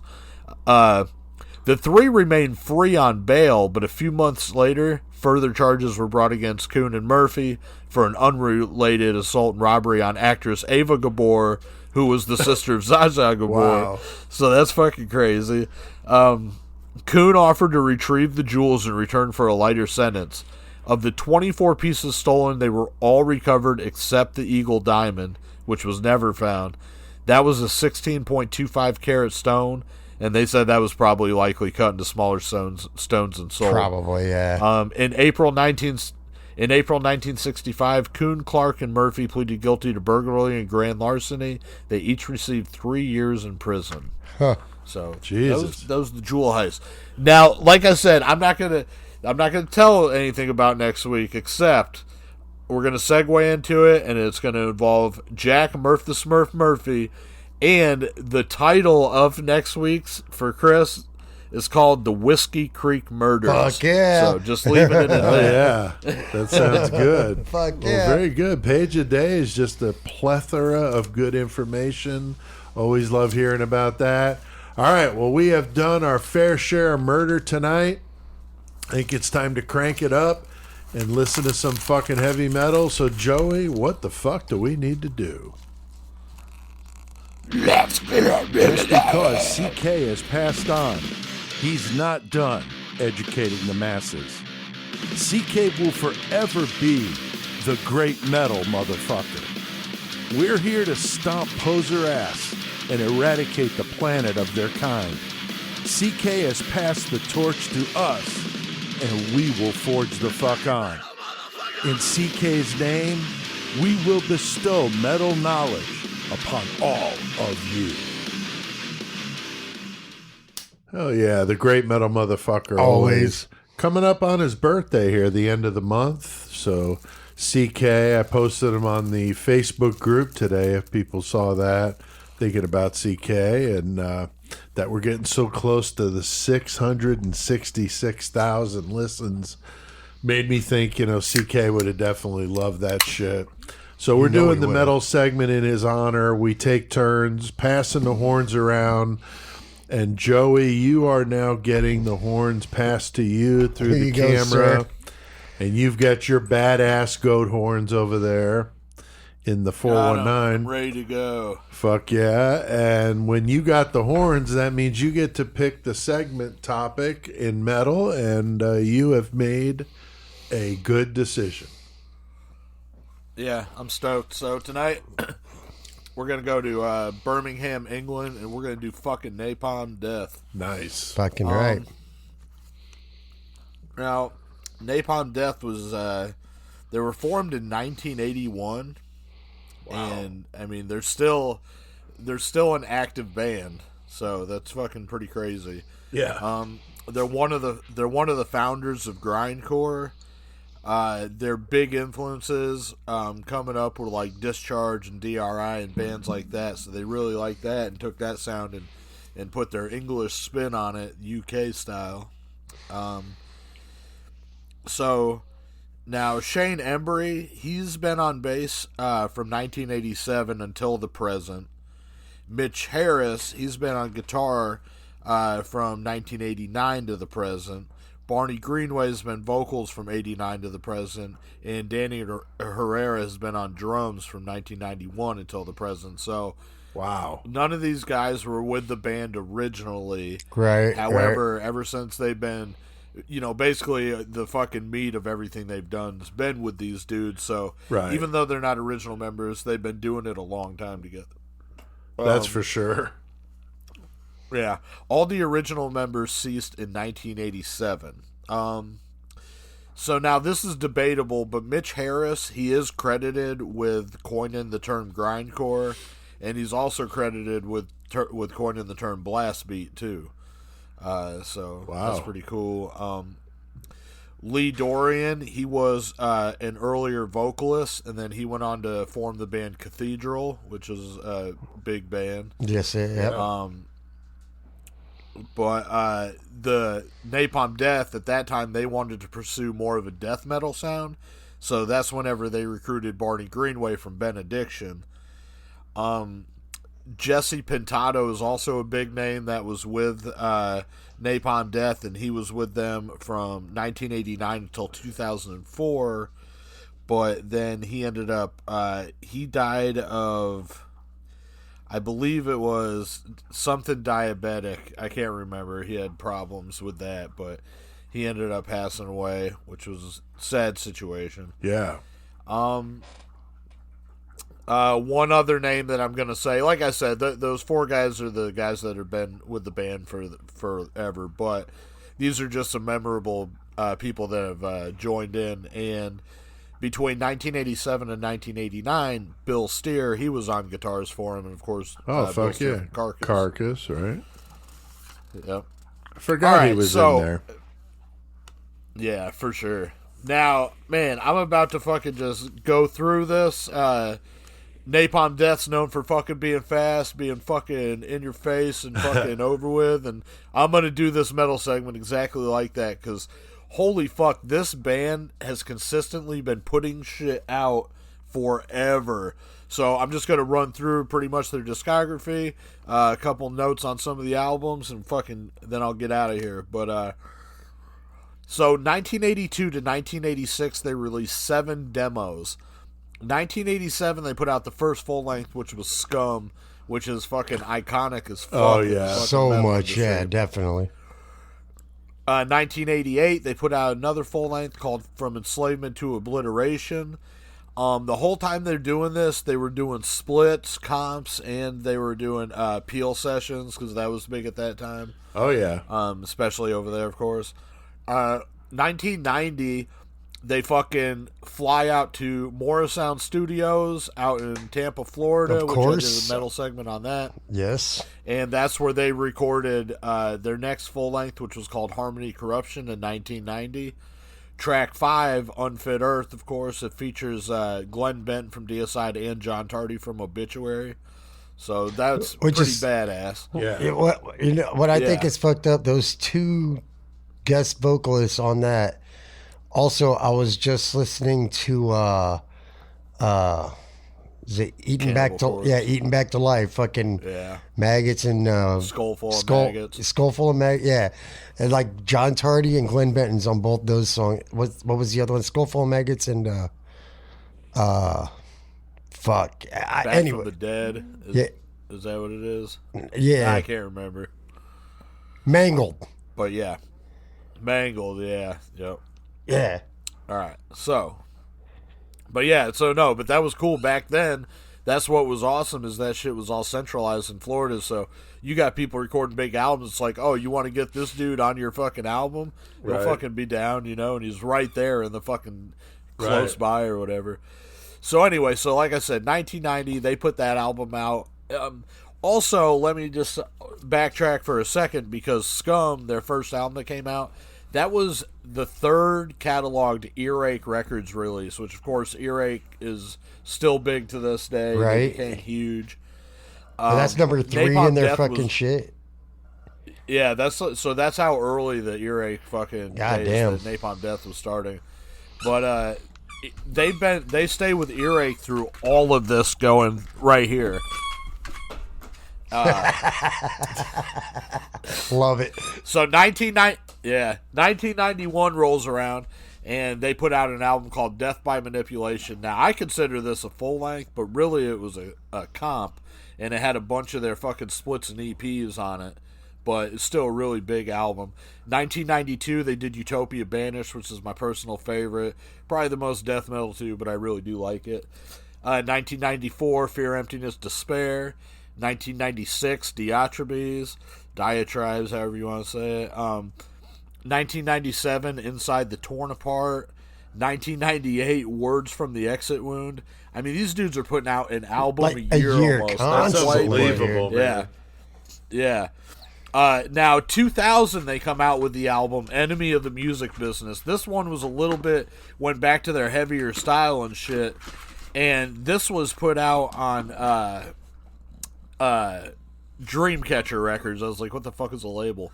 This was their departure from Earache, and this album was actually written because, of course, Napalm Death's like highly political, and that's what they're known for. Right.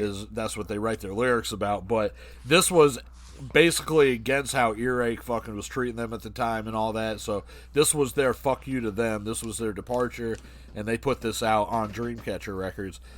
2002, they did Order of the Leech. 2004, Leaders as Followers 2, which was a full length. There was also a Leaders as Followers 1 in 1999. What these were both cover albums. So they did a fucking ton of cover songs, fucking really good ones from like Death and Repulsion and a bunch of really good bands.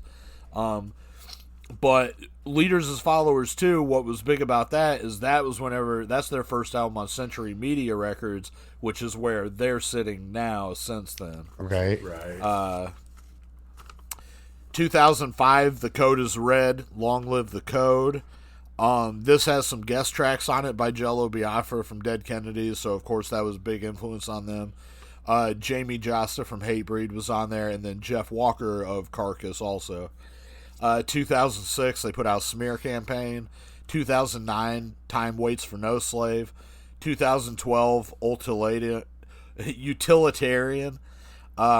This whole time they're still doing splits. They did like some shit with they did a split with Converge. They did a split with Insect Warfare. So still doing some shit like fucking any other band like in the normal community, you know, which is cool. 2015 they put out Apex Predator Easy Meat, and then their last full length was 2020, Throes of Joy and the Jaws of Defeatism. So fucking Napalm Death, man, they've been fucking keeping it going. Non-stop, That's dude. crazy, man. Yeah, they're so sick to see live. I saw them at Full Terror. That was cool. Pete, you said you've seen them. Fucking, Yeah. just an awesome band. Yeah, I saw them on the Code is Red tour. That was fucking sick. Those guys are badass Hell as fuck. yeah. Very cool. Awesome. Well, that was a good segment. Chris, what about the Lost Classic for us? Well, we were talking about Florida earlier in Cashman's segment, but I'm going to 93, fucking 1993, Roadrunner Records, fucking Malevolent Creations, Stillborn. Nice. That fucking album, fucking, I remember listening to that in high school, getting the fucking cassette. That fucking Shockwaves, I think I got it at, dude. And fucking, Oh, wow. that shit was fucking just badass, dude. So yeah, check out Malevolent Creations, fucking Steelborn. Oh, that's a good call, man. That's hard to go wrong with that one. Always loved those Lost Classics because sometimes it's something you might have just listened to, and then sometimes it's something you haven't heard for 20 years. You know, it's Right. some of them are really good. All right, what have we been listening to, Joey? What you been jamming over there in the 419? I've been jamming Fatuous Rump from Taiwan, that's one of the ones you forwarded from the PR company that we messed with, Imperative PR. And I'm going to do a review of their album that's coming out here next month, so I'm stoked on that. That's some of the guys that do Gorepot too, the same guys. So I've been on fucking a Rotting Christ kick, actually. Oh, No Not shit. huge into black metal, but that's a band that I really do like, and I just randomly never do think to that. Listen to them. Yeah, and they got a new album out now too. But yeah, Rotting Christ, man. okay. Yeah, it's Oh, been yeah. a long time since I've listened to that. Like you, I'm not a big black metal guy either, but there has been some stuff that I've liked. So, but it's been a long time. Very cool. What about you, Chris? Anything special? Like I kind of randomly got on this. I know normally I'm just like, yeah, whatever, but I've been listening to some like older, like fucking like Cashman had just mentioned Jamie Josta, some Hatebreed, Right. some fucking Donnybrook, just like some East Coast hardcore shit. Cool. Fucking Donnybrook, fucking Terror, fucking just Madball, fucking Sworn Enemy. I've been listening. Sworn Enemy's fucking to me. Propane, fucking badass. Yeah, Propane, dude. I haven't listened to them like within this thing, but yeah. That'd be a But good one. Sworn Enemy, I fucking love Sworn Enemy. Very cool. All right, that's good. I have been on this Blood Red Throne kick ever since Matt Bishop brought him up in that interview. Holy fuck, I went backwards and, listened to the most recent album, which was 2021, and I went 1, 2, 3, 4, 5. I'm on the 6th album going back to 2009, and there's still like 3 or 4 more to go after that. Holy shit. These guys have an amazing catalog. They've gone through some member changes, but still fucking just nasty as fuck. I mean, really digging on them. Another band I've been listening to out of Denmark called Hate Sphere. Really like those guys. They got a song called Hatred Reborn, or an album called Hatred Reborn getting ready to come out. I'm doing a review on that, and going to be doing an interview with their guitarist Pepe, and that'll be not this weekend but next weekend, so that'll be coming up. And also that band I mentioned earlier, Defense Wound, those guys are killer. Album called Hymns of War. That's a good Fucking one right. I've been digging on. So also remember, we got that Matt Bishop interview coming the day after this episode goes live, so that'll be a bonus episode, and it'll be a video of it on our YouTube channel, so that'll be Go killer. check out the YouTube. That's right. And then I've got an interview set up for this weekend with Sculpture, the band from Santiago, Chile. I played them, I think it was last or the week before last. Really dig those guys. Death metal. I'm going to be doing that one at Sunday with 3 of the band members. That's going to be killer. And they're going to be my feature band next week. So that's what I'm doing is Sculpture for next week. So that'll be who I pick. And I got the interview with Pepe, as I mentioned, from Hatesphere the week after that. So got quite a few of them coming up. And we're going to be talking to Mick, our Australian listener. Yes. The Australian former police officer who is going to come on and talk some Tilly Devine, brutal. I mean, fucking Razor was her nickname. Cutting people with a straight razor. Shit. Brutal shit. Her and Catherine get together. Yeah, it's a nasty one. But anyway, Mick's going to talk to us, and we're going to have that stuff pre-recorded and then put him in that episode. Time change makes it pretty difficult to do that in live time, but it'll be awesome. So we'll do that. And if you're in a band and you want to send us your stuff, you could do that at pete@murdermetalmayhem.com. And there's no guarantee we're going to play it or interview you, but, you could send it in. I do have a couple of those I'm getting ready to dig into. So thanks to guys that have sent it in and been patient. If you want to do it old school, you could send it to Murder Metal Mayhem, P.O. Box 554, Hayworth, Illinois, 61745. And send some stickers. The guys in Defense Wound sent a couple stickers. We got them on the door, on the table. So send us some stickers if you want. We love stickers. Even if you don't have an album you want to send us, but you just want to send us a sticker or two, send them because we'll put them out. If we dig the band, we'll put that shit out. Yes, we will. The 666 Club, our Patreon, that's a way to support the show for just $3 a month. And you can get the episodes a day early, get discounts on merch. And we appreciate those 666 clubbers that are out there. And I'll link to that in the episode description so you can get in on that. Or you can go to our website, murdermetalmayhem.com, and do it there.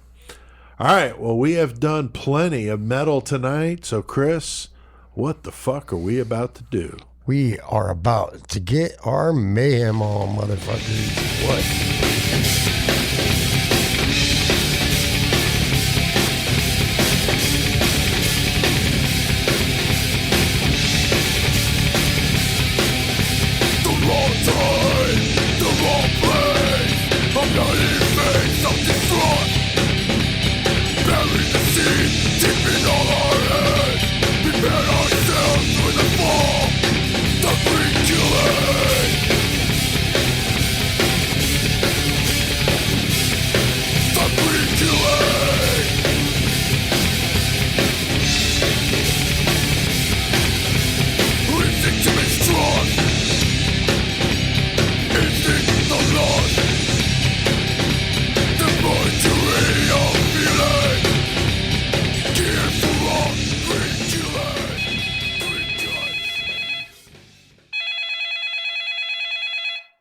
This is the Cannibal Cafe where eating you out brings a whole new meaning.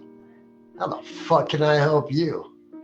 Yeah, this is Frankie, and I'd like to make a dinner reservation for 2 this Friday at 8 p.m. if possible. Dinner reservation? You don't need to call us to cannibalize any of our members. You take care of that on your own. Just go on our message board and let everybody know what you're looking for. There was a guy on there last week. He wanted some motherfucker to bite his dick off while he was still living, and he enjoyed every second of it. So I know he's still not available, but there might be others. What? Did you say biting someone's cock off? I thought this was a vegan restaurant. I'm offended. Can I speak to a manager? I'm going to leave you a negative Yelp review. I am the boss, motherfucker. Go take your bee's ass and jump the fuck off. You fucking pose a cannibal wannabe motherfucker. Jesus Christ. What the Holy shit. Okay, some fake commercial we just did for the Cannibal Cafe. That was some God good damn. shit from that Myvis episode we did. That was fucking great. Always fun to do some new commercials, and that was good. That was the first one, Chris and I doing that one, so that was Shit fun. was lit. Hell yeah. Lit. And yeah, so if you missed that Armin Myvis episode 213, episode 213, go check that out, and then you'll get the joke about the Cannibal Cafe. But anyway, before that, some Napalm Death and the song Greed Killing. Very cool. Joey, any yeah. certain reason why you picked that song? Just the one you like? You know, I mean, I like that song, but whenever I was first going to pick a song, I was going to pick something off like Harmony Corruption, or I was going to do something that was like more fucking bigger to me, I guess. But Right. I went with a B-side cut, basically, because they put that out on like a fucking 7-inch or something like that. Oh, okay. But I thought that was cool just to do something that was a little more obscure. Yeah. Because they were still bringing it with shit like that, too. So Right. Fucking No, that yeah. was a good call. That was a really good call. Very cool. All right. Well, we got a couple Mayhem stories, Chris. You said you had something Yeah, for it's us. just something stupid that happened at work, and it kind of makes you feel retarded. Okay. So we got these machines at work. They put this coating on or whatever, but they got this part in it called a fucking electronic burst gun, and they have so many hours on them that they can be used, right? So, and it's like days worth of hours. I don't remember the number of hours, whatever, but it's like days. Well, we've been having this fucking problem with this goddamn machine, right? Right. I've had to change this motherfucker out like fucking 2 times a day at times for the past like fucking month and a half. We can't figure out why. And it's a thing that I fucking take it out of the machine, break it down, take it apart, fucking sandblast all the parts, whatever. But like it keeps fucking breaking. We can't figure out why. So finally today, it just doesn't want to work. Goddamn, not one single bit. Doesn't want to work at all. We're trying to figure it out, whatever. We get a fucking tech on fucking line, fucking gets on the system of the machine and everything. He's doing his troubleshooting or whatever. And he comes to the conclusion that it's this electronic box in the bottom of the machine that costs about $10,000 fucking dollars. It's like, yeah, you basically need to replace that.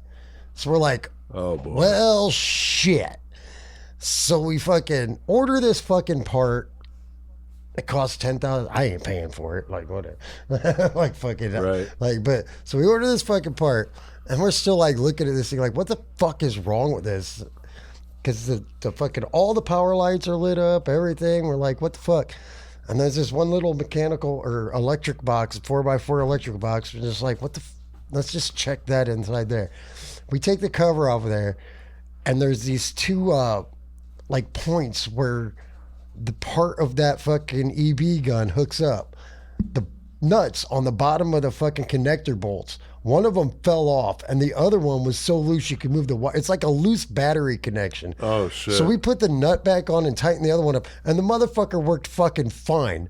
Like, Wow. like fucking fine, dude. Like perfect. So you didn't need the It's just like- $10,000 It's just part. like, hold on. We've been fucking fighting this goddamn machine for like a month and It a was half something stupid. over a little bolt that fell off of the bottom because we're pretty sure we had a tech in the building working on it one day, and he was in there and changed out the Right. connection Didn't fix and didn't it get up. his shit tight. And we're like, what the fuck, dude? So we ended up fucking getting a hold of the tech that we had online on the fucking TeamViewer shit, and then calling back like, yeah, we don't need that $10,000 part. Thank you. We got Right. it fixed with a ratchet. Wow. That's Dude, fucked up. but yeah, it kind of makes you feel like an idiot. Like, wait, why didn't we check this a long fucking time ago, dude? Like, Right. that's all it was. Seriously, I bet that Joel Rifkin would appreciate that story. I bet you he would. Probably. He probably would.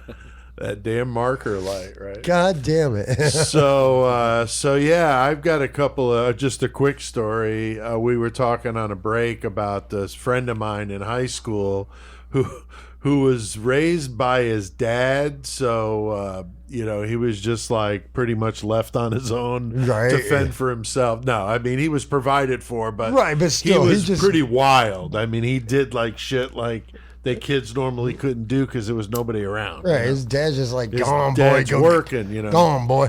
So anyway, when he was in our senior year in high school, you got to pick your quote, or a quote next to your picture, And then, so he put, the first one he put was, "Hey, I could see your house from here, Jesus Christ." That's fucking great. That did not go over very well. So they wouldn't let him do that. So then he came back with, "Oh, I've been hit, John F. Kennedy." That also didn't go over very well. So then they just didn't let him have a quote. So he had no quote next to his picture. I love it. I can see your house from here. Jesus Christ. So mine was a Black Sabbath quote. "Is your mind so small that you have to fall in with the pack wherever they run?" So I always like that one. Nice. Black Sabbath. All right. Well, so there's a little mayhem for you. Nothing too wild, but good stuff. And speaking of wild, we have got a killer cage match to get to tonight, guys. Fan favorite part of the show. That's where we have a list of 75 killers, 75 objects for them to fight with, a list of variables that just make it all that much crazier. And a song even now that we've added to the mix here. And all of that rolls up into one crazy thing. And we've got some listeners we want to say thank you to, Chris. Yes, so once again, we have Big Mike Collier. What up? Hell yeah. What up, Justin Morris? And what's up to the one and only, once again, Miss C.K. Laura Kovacs. Thank you very much, y'all. Yeah, definitely. And we got a good one tonight in the cage, Joey. Yeah, we got fucking 8213 himself, John Wayne Gacy, Pogo the Clown. You know it. Going up against Robert Pickton, who will fucking fuck a pig, sleep with a whore, smoke crack with her, feed her have to the $1 million, hogs. Have parties. Yeah, so yeah, it'll be a good one. Yeah, it's going to be a good one. And Chris, they got a couple of objects to fight with. What do they got with them this time? So basically, they got one of them knee-long socks filled with fucking quarters. Ouch. Like, that's not going to feel good. Nope. And a fucking brass butt plug that's just covered in shit. Oh, boy. That's always a good one. And the variable this time, Joey, is who? Will Smith on acid trying to slap everyone. Okay. And there's a song. There is a song, and it is "Walk Like an Egyptian" by the Bangles. All right, so wow. A lot to take in here. You got John Wayne Gacy going up against the pig farmer Robert Pickton. They got a long sock filled with quarters, a brass butt plug covered in poop, Will Smith trying to slap people on acid, and the song "Walk Like an Egyptian." Everybody's doing that Egyptian walk thing going on in the cage. So, Chris, where do we start? Oh, my goodness. Fuck. Well, so, like, Will Smith, he tripping his balls. He's just like slapping people because that's what he does nowadays. He just walks up and slaps motherfuckers. Right. But meanwhile, while he's trying to slap people, Jada's over here fucking controlling this man. Like Jada Pinkett Smith just like, nah, motherfucker, you need to stay out of trouble. What are you doing taking acid anyway, you stupid? So she's got him fucking hemmed up in the corner. Okay. And fucking, so meanwhile, Gacy and fucking Pickton are like, looking at the weapons, they look at each other, they look at the weapons, and they just go for it. And fucking Gacy gets a hold of that fucking sock with the quarters. He just fucking swings around once, smacks him with it. Fucking proceeds to fucking take that sock after he's got him fucking not on the ground and tie him up, because that's what he does. He ties people up. Right. A sock's long enough, he can wrap it around, whatever. Looks at that brass butt plug. It's covered in shit. Right. He looks at Pinkton, and he's like, he probably smells worse. He's like, this actually probably going to make you smell better. Fucking, I'm just going to rub some of this on you, see what happens. And now he's smelling a little better. So now he's getting a little rapey. Okay. So he takes that fucking butt plug and he fucking shoves it right in Pinkton's ass, dude. After he just like loving every minute of it. He just sits back and he looks at him while Pinkton's tied up. Fucking. Then he's like, ooh, I know what I'm going to do. So he pulls the butt plug out of his ass and he takes Pinkton's shit and he puts the pogo makeup on in fucking shit. Oh. He's got a shit makeup on. And then he just fucking looks at Pinkton. He's like, now you're going to get the cock. And he fucks Pinkton to death, and I'm going to give it to Gacy tonight. Oh, my God. The Gacy makeup and shit. Wow. I like that. That was good. Joey's even like, God damn. I'm pretty jealous of yeah, that. Chris has been getting some good ones lately. Jesus. Oh, yeah. Couldn't help it. It was easy, dude. What do you think, Joey? I'm thinking with this one that whenever the bell rings, like, Will Smith, he's tripping so goddamn hard that his slapping never stopped from the last event he was at coming into the cage match, so he's just continuously slapping. So right. As soon as he slaps fucking Robert Pinkton, the acid from Will Smith's sweaty ass fucking hands seeps straight into Willie Pinkton. Oh, and boy. Pinkton is all of a sudden, he is just tripping balls. And as soon as Gacy grabs him with his chicken greasy fingers into Pinkton's greasy human body, and the grease is mixed and the acid is in there, and all of a sudden they're tripping in this fucking deep fried heaven of fucking sickness, and they're all fucking frying balls. Oh, and wow. all of a sudden Will Smith That and butt plug, Pinkton though. and Gacy, oh God, but at first they all just sit down and they start fucking singing Kumbaya together because they're frying so hard. Nobody can do anything at this point because they're just too high right now. Okay, so now fast forward about 2.5 hours. So now everybody's been tripping a little bit. They're feeling a little. Yeah, they're feeling a little more like themselves, but they're starting to feel really ate up now. So now shit's starting to get weird. So fucking Gacy, what he does, this is fucking genius. You don't even know about how fucking slick this is. He grabs that butt plug that's covered with the shit, and he takes the shit off of the butt plug and puts it on his face like the Gacy mask and makes a shit Gacy mask on his face, bro. How sick is that? And he fucking comes out with the Gacy mask made of shit. That's my idea now. I took it. Oh, and then, that's so bogus. I don't care. So- Take it. I Take it. I witnessed it, Chris. I Take witnessed it. Chris. So then Pinkton, though, That is so good, Pinkton though. sees the sock full of quarters, and he's like, motherfucker, eh? I don't know how he talked, Canadian redneck. And he's like, man, you don't know how much I could get off these tricks with all these quarters for bringing them to my pig farm. So I got to keep these. So what am I going to do with these? He takes the butt plug from Gacy, because now it's fucking back to clean, shoves it up his own ass to stretch it out for a minute, sits on the quarters, so he's got them hidden away. Now he's got to figure out how he's going to kill this greasy chicken motherfucker with the shit face paint, because he fucking got to get away from him so he can use these quarters, but it's a fight till the death, as we know the cage match is. Will Smith on acid, he was like already left a long time ago because he had another event to get to, and on the way out, he's walking like an Egyptian because the whole time the Bangles are just playing. Right. This song is Over just and banging over it. again. They're tripping balls. They're like, we feel like we've heard this over and over, and the reality is because it's been playing over and over all night long. Duh. So everybody's walking like an Egyptian and fucking sticking Right. butt plugs and putting shit on their face and make Gacy painting and Wow. fucking, so they're just doing it. Now, what it all comes down to is Pinkton has got to get these quarters back to these whores. He wants it more than Gacy does.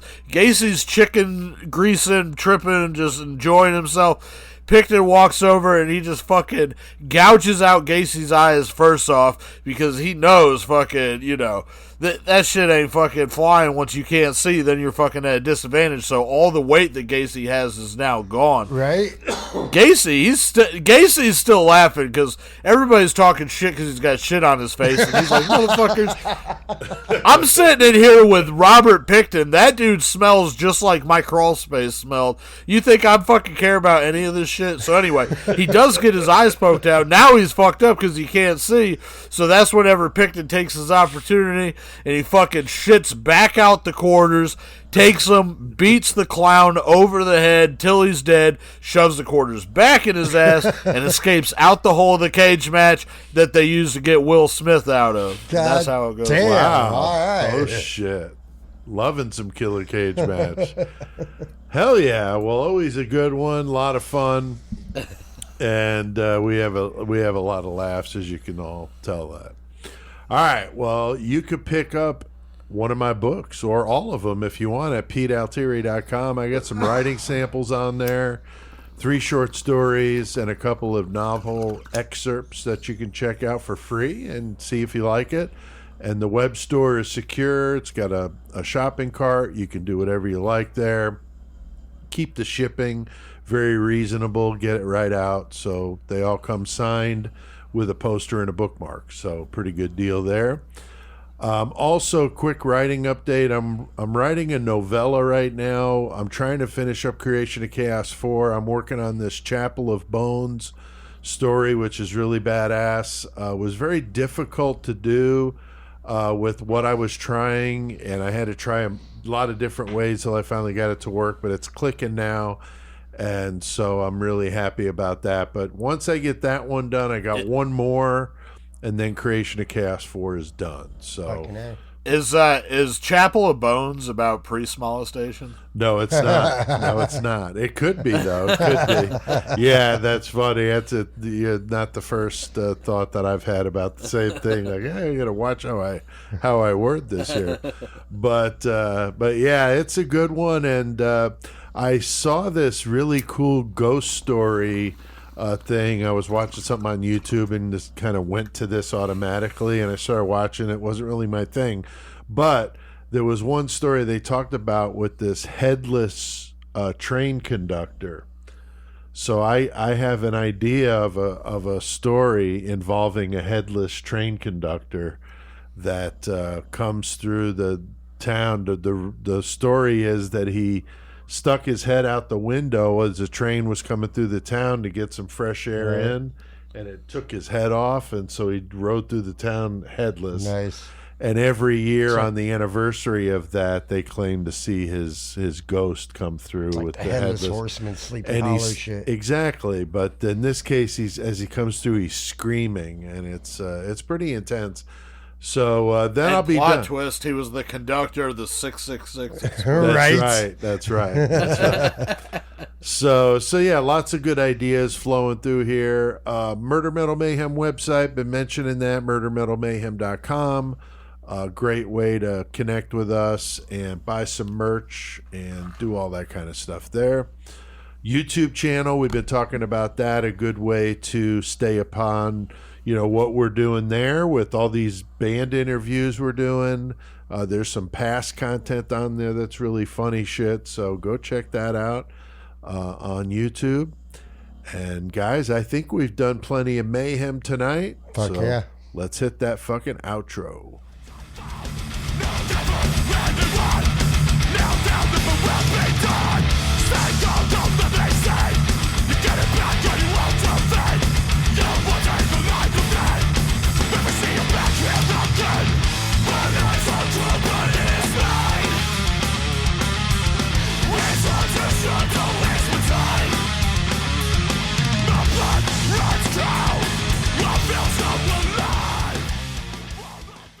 All right, that was Hate Sphere and the song Cutthroat from their new album called Hatred Reborn. It's not out yet. March 23rd, I think it comes out. Those guys are killer, though. Thrash metal from Denmark. They've been another band that's got quite a few lineup changes, but the guy that I'm interviewing has been the one guy that's been there from the whole time. Constant, Yeah, but they've got like 10 albums out, and they're fucking really good shit. But this new one, they got a new singer on this one, and it's cool. So check them out if you haven't already. Hate Sphere. All right, Joey, what bumper music did we play tonight? Tonight we just heard fucking Hate Sphere. We heard Napalm Death, and we heard Blood Red Throne. Fuck yeah. Yes, Chris, sir. that metal intro. Always fucking motherfucking Chrysix, the great metal motherfucker. That's right. That's right. The Murder Metal Mayhem intro music by Low 12. Thanks to all you guys out there listening. We keep seeing those numbers. We appreciate it very much. Yes, we do. You guys telling your friends about it. We're getting close to 666,000. I think next time we talk to them, We might be there. We could be there. So, Chris, we got a few listeners. We want to read some comments. Yes, we do. First one. Number one we got John Greenman says, just listen to Armin Muse. I had to say it.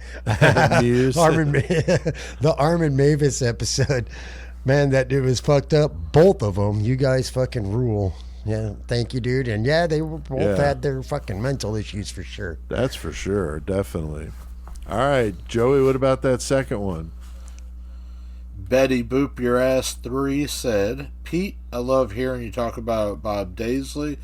My husband is a bass player and Rob's my favorite. Long live rock and roll. Hell yeah, Fucking Betty right. Boop. That's Long Live Rock and Roll is the fucking amazing album Bob is on the Rainbow catalog. My favorite Rainbow album is Long Live Rock and Roll with Dio singing. I mean, it's amazing. But yeah, thank you, Betty. And yeah, I can't wait. My book from Mick is on the way. It's in, it was in Chicago going through customs the last time I checked. And my package to him, which was sent the day after him, was in Sydney, and it was making its way to where he lives. So, Right on. so yeah, so that's very, very cool. That our packages are en route, and we'll see who gets theirs first. But very, very cool. Eagle Eye Crusher comments, I'm a listener in Santiago, Chile, and heard about you guys from Sculpture. Fuck yeah. Fucking right. And I like what I hear, and keep them coming. So very, very cool. Thank you, dude. Hell yeah. And Chris, what about that last one? Roy McNasty 69. Hell yeah. Fuck yeah. a good one. Roy says, the killer cage match shit you guys do is fucking hilarious. It's my favorite part of Murder Metal Mayhem, but all of it is tight as fuck. I'm in San Antonio working, but I live in Atlanta. Oh yeah. So hell yeah. Very Keep cool. it up. Thanks, Roy. We appreciate you. Killer cage match is always a fun time. Hell yeah. I just noticed as I was looking at my periphery, I saw the Mickeys out there. So Yeah, I'm drinking a Mickey's. yeah, you were drinking Dos Equis. Grenades. I switched from Dos Dos Equis to Equis Mickey's. earlier. Now it's some Mickeys. So, all right. You could pick up a copy of my latest book, Slab of Sickness, Terror on the Tracks, on my website, PeteAltieri.com, MurderMetalMayhem.com. We mentioned that. Joey, how about your distro? What's the latest with that? FTA Records with a Z. Hit me up. Fucking all kinds of shit. I got some of the Goremonger Horrorflix 3 shirts still. The CD came out, so fucking been sending it out all over the place, which is cool. Holy Cost, Blondie Fester split, doing well. Got a lot of shit fucking coming up too, so just hit me up if you want anything. I'll post the merch list on the group page too on Facebook. I always forget to do that, but I will. That's cool. And I linked to you in the episode description, so if you're listening, you can get a hold of Joey that way. So yeah, through his Goremonger page, I think is where I have it going to. So, you know, they can get a hold of you that way and see what's up. You can like us on our Facebook group, follow us on Twitter, subscribe to the YouTube channel. You could support the show by joining that 666 Club. Go to the club. It's not expensive, man. No, just $3 a month. So it's a good deal. And we can't let him go, though, without hearing a karaoke song, little blast from the past. So crank this shit up. And until next time, keep one foot in the gutter. And keep murdering prostitutes. That's not very nice.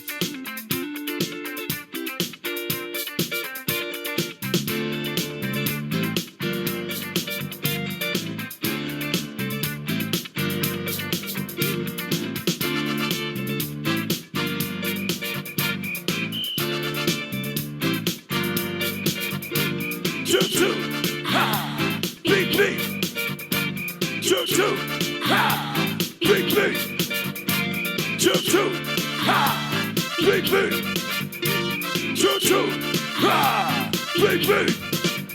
Yeah, bad girls. Talking about the sad girls. Sad girls. Talking about bad girls, yeah. See them out on the street at night, picking up all kinds of strangers. If the price is right, you can score if your pocket's nice. But you want a good time. You ask yourself who the fuck they are. Like everybody else, they come from near and far. Bad girls, yeah. Bad girls. Talking about the sad girls. Sad girls. Talking about bad girls, yeah. Friday night and the strip is on. Sun's gone down, they're about to trot. Spirits high and they look hot. I don't think so. You wanna get down? Now don't you ask yourself who the fuck they are? Like everybody else, they wanna be a star.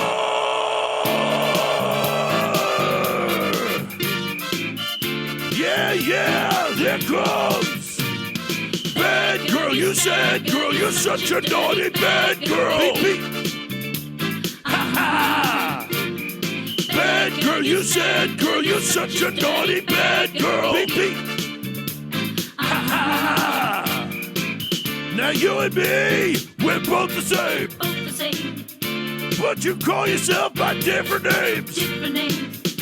Now your mama won't like it when she finds out girl is out at night.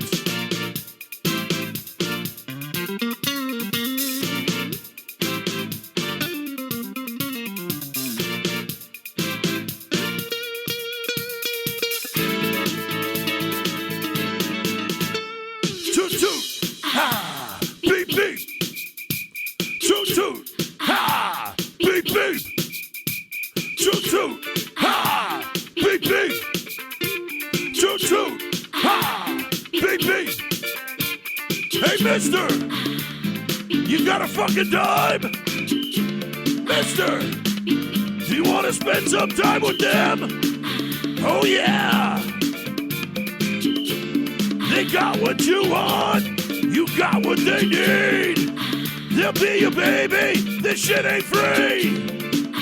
Hey mister, you come to the Boudreaux Inn? Frankie must have sent you. Fuck yeah, you're gonna get some PD tonight, motherfucker. That's right.